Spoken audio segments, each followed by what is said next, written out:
السلام عليكم ورحمة الله وبركاته. مع قناة حسنات، الذي ندعو الله عز وجل أن تكون قناة حسنات حسنات لنا في الدنيا وفي الآخرة. تكملة للحلقة السابقة وردا على بعض أسئلة مشاهدين قناة حسنات، وخاصة عن شهر رمضان المبارك، جينا النهاردة مع ضيفنا فضيلة الشيخ محمد الشيخ. أهلا وسهلا. اهلا بحضرتك. احنا جالنا اسئله. احنا الاول اتشرفنا بحضرتك كتير جدا جدا. الله يبارك فيك. قناه حسنات، قناه الخير، قناه القناه العظيمه التي ندعو الله عز وجل ان تكون قناه حسنات لشعب مصر اجمع دنيا واخره، بل للعالم اجمع. امين. جانا اسئله كتير جدا عن حضرتك على شهر رمضان وعن صيام شهر رمضان.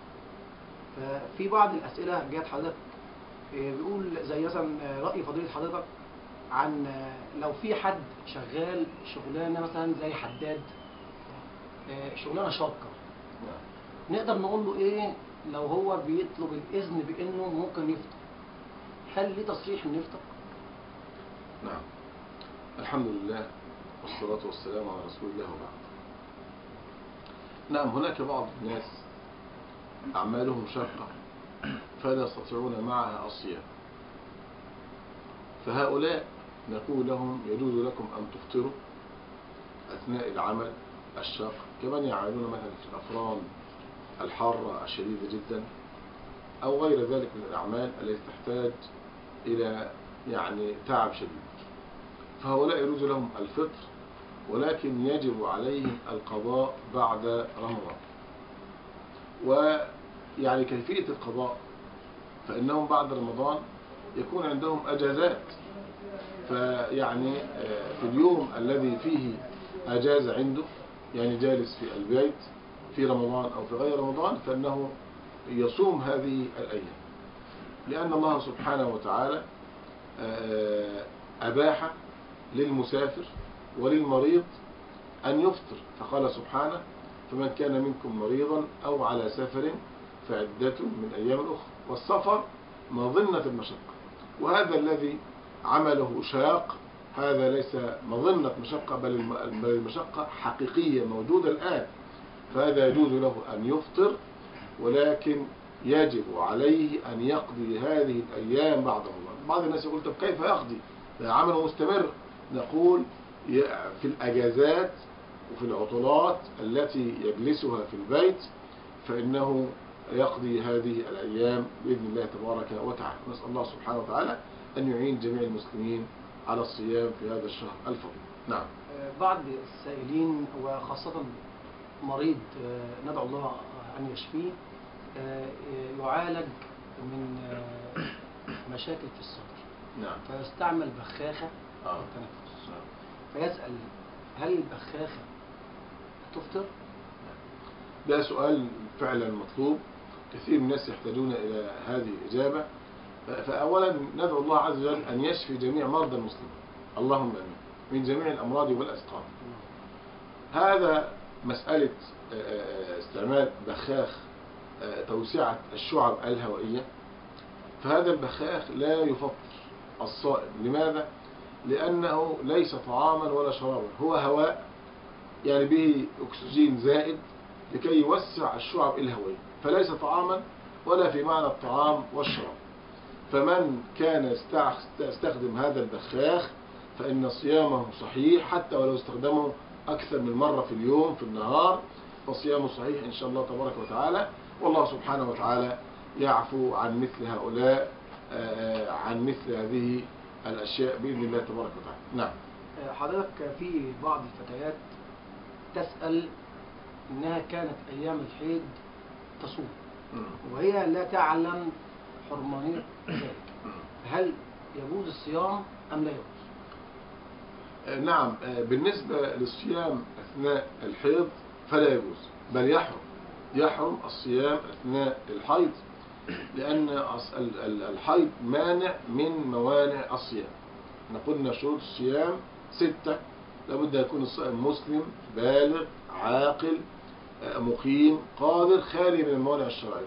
فالمرأة عندها الآن مانع شرعي من الصيام وهو الحيض، فلا يجوز لها أبدا أن تصوم أثناء الحيض.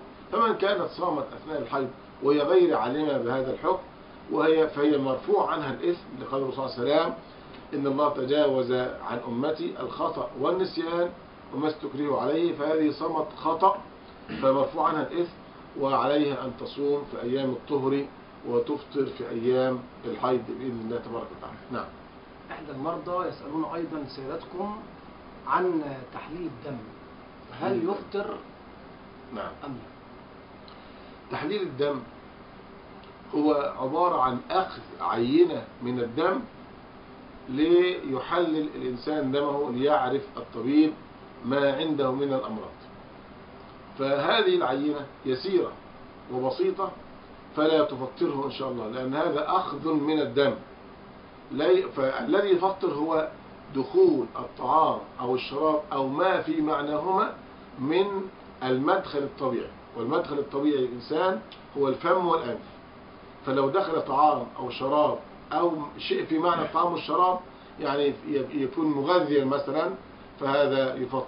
أما سحب الدم من العروق للتحليل فهذا لا يفطر.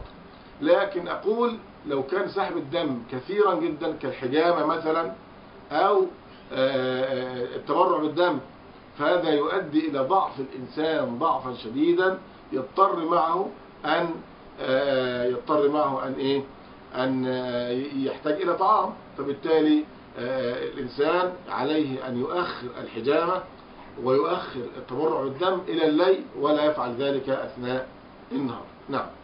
حضرتك بعض الشباب يسأل زي حضرتك إن بيصوم نعم وبيصلي وبيقول أنا أعرف ربنا كويس جدا، بس أنا في بعض أيام رمضان بقوم ألاقي نفسي محتل. نعم. فهل أكمل صيام ولا بكون كده فطرت؟ نعم، ده سؤال برضو يحتاج كل الشباب إليه. تمام. نقول الاحتلام إما أن يحدث للإنسان وهو نائم بغير فعل منه أو يفعله بنفسه بيده، وهذا ما يسمى الاستمناء. فمن احتلم وهو نائم سواء كان في الليل أو في النهار، طبعا الليل لا صيام فيه، لكن في النهار فلو نام الإنسان في النهار واحتلم فصيامه صحيح ويقوم يغتسل ويكمل صيامه لأنه لا دخل له فيه. أما إن فعل ذلك بنفسه أو بنظرة أو بلمسة أو بغير ذلك فهذا يبطل صيامه، وعليه أن يتوب إلى الله سبحانه وتعالى من هذا الفعل ويقضي هذا اليوم بعد رمضان ويستغفر الله سبحانه وتعالى. فهذه يعني حكم هذا السائل جزاكم الله خير. نعم. حضرتك السؤال برضو على إن البخور والعطر نعم هل يفطر أم لا؟ بالنسبة للبخور أو العطور هناك فرق. العطور عبارة عن أشياء غير مرئية لا ترى بالعين المجردة ولكن تشم فقط، نشم رائحة ولا نرى شيئا. أما البخور فإننا نرى ونشم، نرى دخان البخور. فإذا طالما اختلف الأمر هذا إذن العطور لا تفطر قولا واحدا. أما البخور فإنه إن تعمد الإنسان شم البخور فإنه يفطر. ولذلك دخان السجائر يفطر، فشرب الدخان كشرب الشيشة أو السجائر فهذا يفطر. فكذلك تعمد شم البخور الذي له لون وجرم ورائحة فهذا يفطر. فلذلك من المستحسن لكل مسلم ألا يستخدم البخور في النهار ويستخدمه في الليل بعد الإفطار إن شاء الله تعالى تبارك وتعالى. لكن الروائح العادية التي يضعها الإنسان على بدنه أو على ثوبه لكي يشم الروائح طيبة فهذا لا شيء فيها إن شاء الله تبارك وتعالى. ونسأل الله سبحانه وتعالى أن يجعل صيامنا صياما صحيحا جميعا. اللهم آمين. حضرتك بس مطلوب الدعاء اللي هو نقوله قبل الفطار. نعم.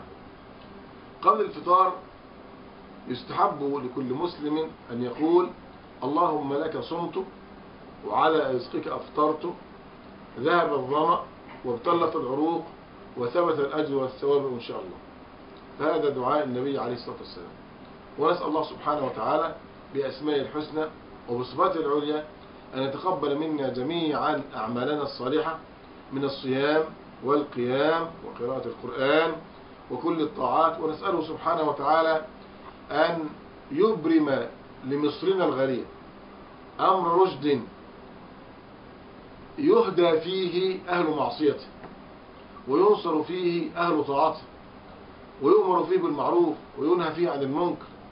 فنسألك يا ربنا يا إلهنا أن تهدئ البلاد والعباد، وأن تؤلف بين الناس، وأن تبعد عن بلادنا الشرور والغموم والآفات والآثام، إنك ربنا على كل شيء قدير وبالإجابة جدير، وأنت حسبنا ونعم الوكيل. وصلى الله وسلم وبارك على نبينا محمد والحمد لله رب العالمين. وأخيرا وليس أخيرا، الشكر كل الشكر لقناة حسنات، وإلى حلقة قادمة لتكملة فتاوى رمضان مع شيخنا الجليل الشيخ محمد الشيخ. والسلام عليكم ورحمة الله وبركاته. وعليكم السلام ورحمة الله وبركاته. شكرا.